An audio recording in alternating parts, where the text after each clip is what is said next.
নমস্কার শ্রোতা বন্ধুরা, রেসাইটেশন অ্যান্ড মোর চ্যানেল থেকে আমি স্বাতী। আজকে আপনাদের জন্য একটা দারুণ মজার গল্প নিয়ে এসেছি। এই গল্পটির আসল মজাটা কিন্তু একেবারে শেষ লাইনে লুকিয়ে রয়েছে। কাজেই পুরোটা খুব মন দিয়ে শুনলেই শেষের সেই মজাটি আপনারা খুব ভালোভাবে উপলব্ধি করতে পারবেন। তাহলে চলুন শুরু করা যাক। আজকের গল্প, আপনি কি হারাইতেছেন আপনি জানেন না। লিখেছেন শিবরাম চক্রবর্তী। প্রবীণ উকিল নবীন মক্কেলের প্রতি নজর দিলেন। মেয়েটির আরক্ত মুখ, স্ফুরিত অধর, উত্তেজিত মেজাজ। অর্ধচন্দ্রাকার টেবিলটার ওধারে বসেছিল সে, কিন্তু যে দৃষ্টিকোণ থেকেই দেখা যাক, দেখলে সুশ্রী বলেই বোধ হয়। যেমন উত্তম তেমনি উত্তেজিত। সুশ্রীতার দিক দিয়ে হয়তো একটু বা উত্তেজকও বলা যায়। মিস্টার পাকরাশি, আপনি আমার কথাটা মন দিয়ে শুনছেন তো? উকিলের দৃষ্টিভঙ্গির মাঝখানে মক্কেলের ভ্রুভঙ্গি দেখা যায়। হ্যাঁ, শুনছি বই কি। হ্যাঁ, কি নাম বললেন আপনার? এনাক্ষী, কুমারী এনাক্ষী রায়। হ্যাঁ, শ্রীমতী এনাক্ষী দেবী, এ পর্যন্ত যদ্দূর বুঝলাম তাতে পাশের ফ্ল্যাটের ভাড়াটেকে আপনি আদালতে সোপরদ্দ করতে চান, এই তো? আপনার কেস তেমন শক্ত কিনা তাই জানতেই আমার কাছে আপনি এসেছেন। হ্যাঁ, লোকটা আস্ত একটা জানোয়ার। আমার পাশের ফ্ল্যাটে থাকে, ও আর ওর কুকুর দুজনেই। এমন বিচ্ছিরি লোক আর হয় না। বলতে বলতে ফুলের মতো ফুটন্ত মেয়েটি যেন ফুটন্ত জলের মতো গরম হয়ে উঠল। জেলই হচ্ছে ওর উপযুক্ত জায়গা। ওকে আমি জেলে পড়তে চাই। তার জন্যে যে দশা হলো আমার, তার আর কি বলবো, তা বলা যায় না। বদমাইশটাকে ওই ফ্ল্যাট থেকে দূর করতে না পারলে। ফুটফুটে মক্কেলটির কথাগুলো যেন ফুটফুটে সূচের মতোই হুবহু। প্রৌঢ় উকিল নিজেকে বেশ বিপন্ন বোধ করেন। নারীর শ্লীলতাহানি না অনধিকার প্রবেশ, কোন দায়ে আদায় করবেন লোকটাকে, দায়ের করবেন মামলা, ভাবেন তিনি খানিক। মেয়েটির কৌমার্য কিংবা সৌকুমার্য কী নিয়ে টানাটানি হয়েছে ঠাউর পান না ঠিক। দেখুন মিস রায়, বলা না গেলেও বলতে একটু বাধো ঠেকলেও সব কিছুই খুলে বলতে হবে আপনাকে। আগাগোড়া সমস্ত ঘটনাই একটুও গোপন না করে, নইলে মামলাটার ঠিক হদিশ আমরা পাবো না। এ কেসে আমাদের কিভাবে এগুতে হবে তার আন্দাজ পাওয়া যাবে না। আচ্ছা, 1 মিনিট। এই বলে তিনি নোট বই আর পেন্সিল বার করেন। আমি একটা করে জিজ্ঞেস করে যাই, আপনি তার জবাব দিন। আপনি কি আপনার ওপর অত্যাচার হয়েছে এই কথাই আপনি বলতে চান তো? অত্যাচার আপনি কাকে বলেন? মেয়েটির শুকনো হাসি দেখা দেয়। যদি আমার বন্দুক থাকতো তাহলে আমি। হ্যাঁ, ঠিক কথা। বন্দুকের কথাটা পাকরাশি মশাইয়ের খুব ভালো লাগে না, শুনে মনে দুঃখ পান তিনি। যতই আধুনিকা হোক না, বাঙালি মেয়ের হাতে বন্দুক যেন বেমানান। ঝাঁসির রানীর হাতে ওসি শোভা পেত বটে, কিন্তু বাঙালিনীর অতখানি ঝাঁস ভাবতেও পারা যায় না। রাজপুত ললনারা বর্ষা হাতে রণাঙ্গনে ছুটতেন শোনা যায়, কিন্তু আমাদের মেয়ে তা হাতে করার দরকার হয় না। চোখেই তো রয়েছে, এবং ছোটাছুটি যা করবার তা অপরপক্ষই করে। আগে কেবা প্রাণ করিবেক দান, তার রেশারেশিতে কাড়াকাড়ি করে এসে অবলীলায় তারা মারা পড়ে। বর্ষার ঘায়ে ফর্সা হয় নিজেরাই, নিজ গুণেই। আর চোখের এই বর্ষায় কি কম? কখনো তা বর্ষারূপে দেখা দিলেও তার বেঁধবার ক্ষমতা কমে না একটুও। বর্ষাবিদ্ধ হয়ে কত লোক যে গহন বনে গহনার দোকানে গিয়ে দেহরক্ষা করেছে। আর যদি বা তা বর্ষা টর্ষা না হয়ে নিতান্ত বর্ষি হয়ে দেখা দেয় ছিপছিপে মেয়েদের চোখেই, তাও তো প্রাণ নিয়ে টানাটানি একেবারে গলায় এসে গাঁথে। স্বয়ংবরাদের সেই তো জয়গাথা। তার উপরে বিধাতা নিজের মুক্ত অসি তাদের মুখের খাপে ভরে দিয়েছেন। মুক্তোর মতো দাঁতও বলে নাকি কেউ কেউ। দয়া করে একটু হাঁ করলেই হলো। কথার মুক্ত ধারা বোধহয় সেই অসির ধারের থেকেই বহমান, কানের চামড়ার যে ঢাল তার ধারণাস্থল। কিন্তু সে কথা এখানে ধরা হচ্ছে না, বলা হচ্ছে হাঁয়ের সঙ্গে জড়ানো যে অসি, সেই হাসির কথাই। হ্যাঁ, প্লাস অসি। হ্যাঁ মশাই, চুপিয়ে চুপিয়ে কাটতে আর চুপি চুপি কাটতে হাসির মতো অকাট্য আর নেই।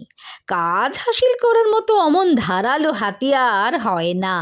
আর চোখের সেই বড়শি মুখের সেই অসির ধারে ধারে কাছে যে গেছে, নিতান্ত বড়শি অসির না হলে সে খতম, সে বেচারি আর অক্ষত নয়।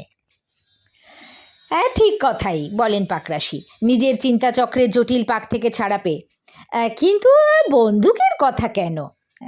আদৌ তো ব্যাপারটা ঘটল কখন এবং ঠিক কীভাবে ঘটল সেই কথা বলুন। যেমন যেমনটি ঘটেছে যথাযথভাবে বলে যান। যথাযথই বলবো, শুনুন আপনি সব কথা। একই বাড়িতে আমাদের পাশাপাশি বাস। ওই লোকটার ফ্ল্যাট আমার ফ্ল্যাটের একেবারে গা লাগা, মাঝখানে খালি এক ফালি বারান্দা।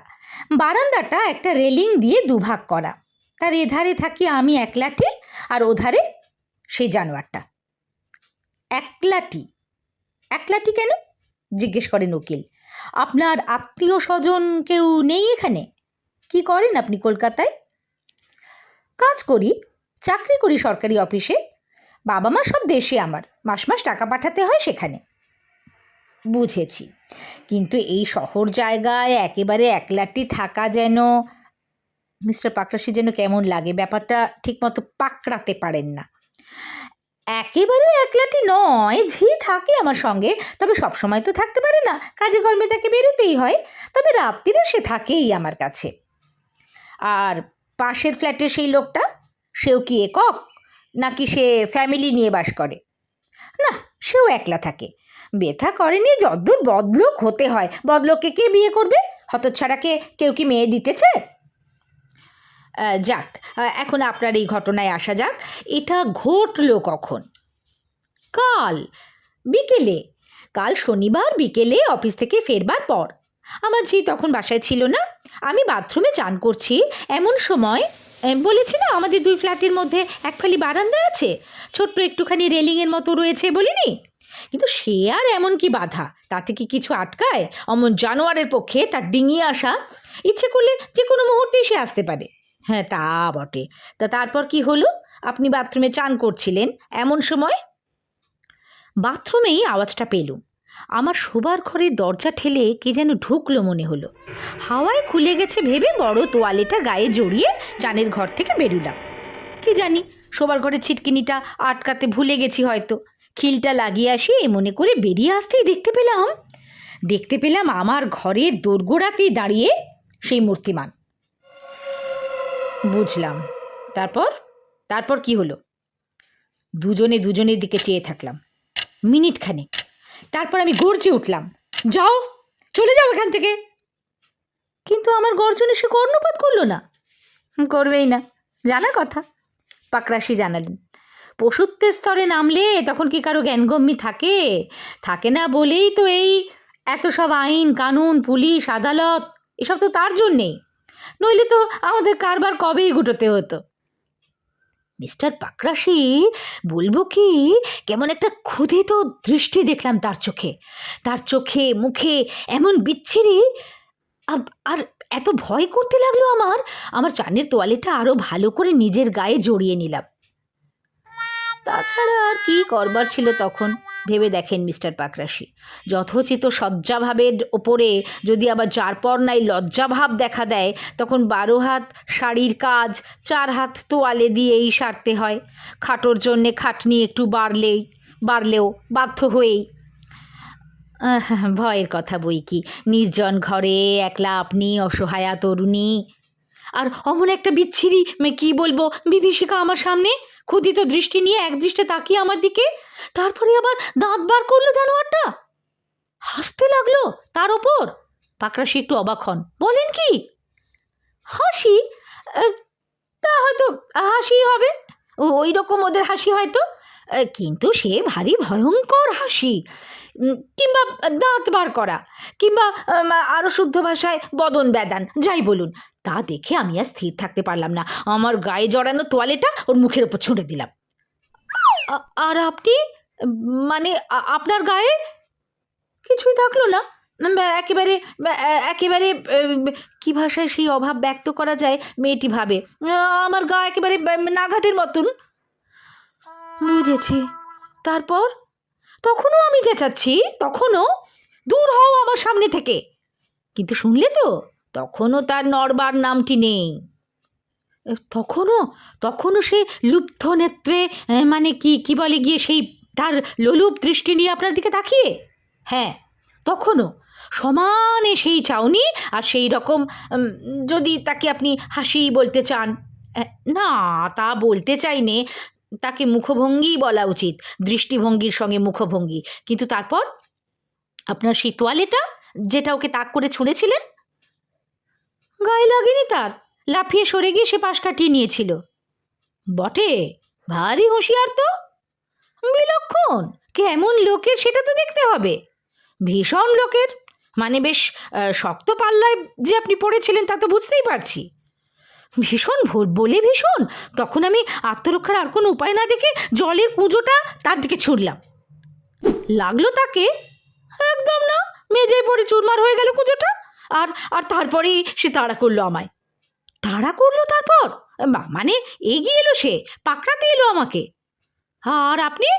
আমি প্রাণের দায় এঘর ওঘর করতে লাগলাম, এ ঘর থেকে ও ঘরে ছুটলাম, ও ঘর থেকে সে ঘরে, আর সে লেগে রইল আমার পিছু পিছু, তেমনি দাঁত বার করে, আর ওই জঘন্য দৃষ্টি নিয়ে। যদ্দূর হতে হয়। নিশ্চয়ই তখন আপনি চেঁচাতে শুরু করলেন, আমাকে বাঁচাও বলে চিৎকার ছাড়লেন তখন। নিশ্চয়ই, কিন্তু শুনবে কে? ছোট্ট বাড়িটায় ওই দুটিই মোটে ফ্ল্যাট, আর কলকাতার লোকেরা পাড়াপড়শির কোনো খবর নেয়। তাছাড়া আমার তখন গলা ভয়ে বুঝে এসেছে, জিভ আড়ষ্ট, আওয়াজ ভালো করে বেরোচ্ছেই না। সেই ক্ষীণ স্বর কারো কানে পৌঁছতো কি? এমন সময় উকিলের কণ্ঠস্বরও উত্তেজনায় যেন রুদ্ধ হয়ে আসে। এমন সময় কি করে বুদ্ধি করে এক দৌড়ে আমি ঝিয়ের ছোট্ট ঘরটায় গিয়ে ঢুকে পড়লাম। সেটা ফের আমাদের রান্নাঘরও। সেখানে ঢুকেই দরজায় খিল এঁটে দিলাম ভেতর থেকে। হতাশার একটা পাতলা ছায়া যেন পাকরাশির চোখের ওপর দিয়ে খেলে গেল। একটু ক্ষুণ্ণ কণ্ঠে যেন তিনি শুধলেন, তারপর কি হলো মিস রায়? ভয়ে খানিকক্ষণ বিমূঢ় হয়ে থাকলাম আমি। দরজার এদিকে আমি, ওদিকে ও। এইভাবে এখানে আটক থাকতে হবে আমায়, এই অবস্থায় কতক্ষণ কে জানে। কত করে চলে যেতে বললাম ওকে, গাল মন্দ কিচ্ছু দিতে বাকি থাকলাম না। যা মুখে এলো বললাম। ড্যাম, শুয়োর, পাজি, গাধা, স্টুপিড, রাস্কেল, ননসেন্স, উল্লুক, বাঁদর, যা মনে এলো। কিন্তু সে তেমনি খাড়া রইল দরজার সামনে আমার অপেক্ষায়। তার শ্বাস প্রশ্বাসের শব্দ আমি স্পষ্ট শুনতে পাচ্ছিলাম। ঠিক এই সময় বাইরের দরজায় কড়া নাড়ার আওয়াজ হলো। আমার এক বন্ধুর গলার সাড়া পাওয়া গেল। শুনলাম আমরা দুজনেই, সেও আমিও। শুনেই সে বেশ ভড়কে গেল। ঘুলঘুলির ভেতর দিয়ে দেখতে পেলাম, তারপর সুরসুর করে সে পালিয়ে গেল। আমার শোবার ঘরের ভেতর দিয়ে গলে বারান্দার মধ্যিখানে রেলিং টপকে চলে গেল নিজের ফ্ল্যাটে। তারপর আমি এক ছুটে বেরিয়ে আমার বন্ধুকে দরজা খুলে দিলাম। সেই নাগা অবস্থায় পাকরাশি চোখমুখ একটু যেন উদ্দীপ্ত হয়ে উঠল আবার। কাপড় পরার কথা তখন মনেই হয়নি। গায়ে যে আমার কিছু নেই সে কথা আমার খেয়ালই ছিল না। যা প্রাণ নিয়ে টানাটানি চলছিল তাতে। এনাকে এইটুকু বলে থামে। হ্যাঁ, তা বটে, ঘাড় নাড়েন পাকরাশি। তা আপনার এই বন্ধুটি, এই ভদ্রলোকটি? নাগা রমণী আবার হয়তো আরেক নাগের পাল্লায় পড়ল, আবার হয়তো আরেক তাড়নার পা এলো তাঁর আশঙ্কা হয়। নতুন সংস্করণে আবার বুঝি এক ছোবলাৎকার আসলো, তিনি ভাবেন। তবে এই ধরনের নাগ মাত্রই কিছু বিষাক্ত নয়, সন্দেশের মতো কিছু সুমিষ্ট নাগও রয়েছে। একই র মেটেরিয়ালে শুরু হলেও রাবণ আর রাম তো এক চিজ নন। গোড়ায় এক হলেও গড়ায় তারা আলাদা, ভিন্ন পথে তাদের আগানো। একের তাড়ন বিপদের মধ্যে, অপরের তাড়ন বিপদ থেকে। রকারেরও ঈষৎ ইতর বিশেষ আছে বই কি। এক নাগের মুখ থেকে যেমন পালাবার ফিকির, তেমনি আর এক নাগের মুখে গিয়ে ঝাঁপিয়ে পড়ি ইচ্ছে করেই। যদিও গভীরভাবে তলিয়ে দেখলে ব্যাপারটা প্রায় একই, সাধ করা আর সাধ করা। একজন তাড়িয়ে যায়, সাধ করলেও সেটা হয় তার অসাধ্য সাধন, আর একজনের তারও হচ্ছে স্বাদের সাধনা, তাড়িয়ে তাড়িয়ে খাওয়া। তবে কথা এই কার্যক্রম আর ধরন ধারণ অভিন্ন হলেও দুশ্মনের বেলায় যে দুঃস্ব ব্যাপার, দোস্তের বেলায় সেটা অদোষের, সেটাই দস্তুর। ইনি কোনো ভদ্রলোক নন, প্রকাশ করে এনাক্ষী। আমার এক মেয়ে বন্ধু। ও, মেয়ে বন্ধু। ছোট্ট একটু নিঃশ্বাস পড়ল পাকরাশির। নাগ নয়, নাগিনী। এই নাগিনীরা এখনও যে দিকে দিকে বিষাক্ত নিঃশ্বাস ছড়িয়ে বেড়াচ্ছে, রবীন্দ্রনাথের এত করে বলার পরেও নিরস্ত হয়নি, এটা তাঁর ভারী খারাপ লাগে। অসময়ে অকুস্থলে অযথাভাবে এসে দেখা দিয়ে ভালো ভালো দুর্যোগগুলো মাটি করে দেয়া সত্যি এটা এতটা ভালো নয়, রীতিমতোই অসহনীয়। আমার বন্ধুকে সব কথা বললাম খুলে, এনাক্ষী বলে। শুনে টুনে সে বললে, এখানে বাস করতে হলে পাশের ফ্ল্যাটের লোকটার একটা ব্যবস্থা হওয়া দরকার, পুলিশে খবর দেওয়াই উচিত। কিন্তু তার আগে তুমি একজন ভালো উকিলের পরামর্শ নাও। তাই আমি তার কথায় আপনার কাছে এলাম। হ্যাঁ, ভালোই করেছেন এসে, ঠিক কথাই বলেছেন তিনি। পাকরাশি এবার একটু খুশি হন নাগিনীর ওপর। না, ততটা খারাপ নয়। নাগিনীর সম্মুখভাগ বিসদৃশ হলেও শেষের দিকটা তো গিনি, আর গিনি আসলে সোনাই, সুবর্ণ সুযোগ বলতে হয়। এই মামলার ফয়সালায় ফিজের হারটা কী পরিমাণ মোটা হতে পারে তার সোনালি হিসেবটা মনে মনে তিনি ফিসফিস করেন। হ্যাঁ, এখন আসল কথায় আসা যাক। মামলার গোড়ার কথাই হচ্ছে সাক্ষী সাবুত। পাকরাশি গলাটাকে পরিষ্কার করেন। এখন সাক্ষী বলতে এখানে যা দেখা যাচ্ছে তা হচ্ছে আপনার কথা, তার কথার বিরুদ্ধে আপনার কথা, ওথ অ্যাগেনস্ট ওথ। কিন্তু সে তো অস্বীকার করছে না, মোটেই না, বরং উল্টে সে বেশ গর্বিতই। তারপরে তো গেলাম আমরা তার কাছে, আমি আর আমার বন্ধু দুজনে মিলে তাকে বেশ করে করকে দিতে গেলাম। হে হে হে, পাকরাশিকে আবার সাফ করতে হয় গলাটা। এই সেই বেশি না, যথারীতি বেশবাস করেই বেরুলাম, যেমন সাজসজ্জা করে বেরুই। গিয়ে তার ফ্ল্যাটের কড়া নাড়তে সে বেরিয়ে এলো, নিজেই এসে দরজা খুলে দিলে। আমি যখন বললাম যে এর জন্য আমি পুলিশ কেস করব, জানাতে যাচ্ছি থানায়, শুনে সে হাসতে লাগলো হি হি করে। সবুর করুন একটু। লোকটা কি আপনার বন্ধুর সামনে সব কথা, এই সমস্ত ঘটনা মেনে নিলে? সমস্ত? তার ধারণায় এটা যেন একটা হাসির ব্যাপার ছাড়া কিছু নয়, মস্ত পরিহাস যেন। বটে। তাহলে তো এ কেস বেশ জোরালোই, পরিষ্কার মামলা আপনাদের। তাহলে নালিশ করে জব্দ করতে পারবো তো লোকটাকে? নিশ্চয়ই। আপনার বন্ধুর সাক্ষ্য যখন আমরা পাচ্ছি, তার মুখের ওপর সব যখন সে মেনে নিয়েছে, মানে মেনে নিয়েই হেসে উড়িয়ে দিয়েছে কথাটা, তখন তার উপরে আর কোনো কথা নেই, আর কিছু নয়। আপনি স্বচ্ছন্দে ক্ষতিপূরণের দাবি করতে পারেন, মোটা রকম খেসারত পাবেন নিশ্চয়ই। খেসারত? মেয়েটি চোখে যেন ঝিলিক খেলে। খেসারত চাই কে? আমি চাচ্ছি ওকে গুলি করে মারতে, ওর হাত থেকে বাঁচতে চাচ্ছি আমি। পাকরাশি চশমাটা একটু নামান, তারপর তার ডাঁটির ওপর দিয়ে মেয়েটার দিকে তাকান। না, ডাঁট আছে বটে মেয়েটার, উচ্চাভিলাষও বড় কম নয়। হ্যাঁ, মেয়েটা কেবল যে মরিয়া তা নয়, মারিয়াও বটে। নারীর এই মার মূর্তি, এই মহামারী রূপ তাঁর চোখে বুঝি এই প্রথম। হ্যাঁ নাক্ষী দেবী, যা আপনি বলেছেন আমায়, তাই মানে শুধু তাই যদি হয়ে থাকে, তার বেশি আর কিছু না ঘটে থাকে, তাহলে আইনের আমার যতদূর ধারণা তাতে বলতে পারি খেসারতের বেশি আর কিছু আপনি দাবি করতে পারেন না।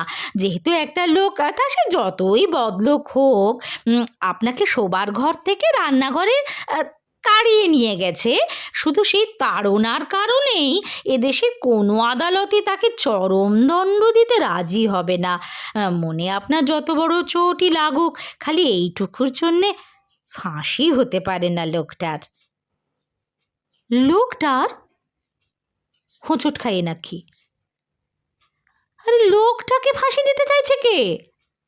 লোক কেন মশাই? তার কুকুরটাকেই গুলি করতে বলছি তো।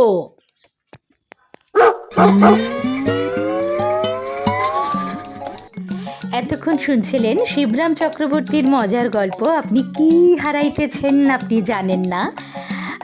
এতক্ষণ পরে নিশ্চয়ই আপনারা বুঝতে পেরেছেন যে আপনারা এতক্ষণ ধরে কি হারাচ্ছিলেন। এটাই ওনার কলমের গুণ, লেখার গুণ, যা আজও আমাদের আশ্চর্য করে, আনন্দ দেয়। কেমন লাগলো অবশ্যই মতামত করে জানাবেন, এবং যদি ভালো লাগে তাহলে লাইক করবেন, শেয়ার করবেন, এবং এরকম আরও নানান স্বাদের গল্প শোনবার জন্যে অবশ্যই আমার এই চ্যানেলটি সাবস্ক্রাইব করে রাখতে ভুলবেন না। সবাই খুব ভালো থাকবেন।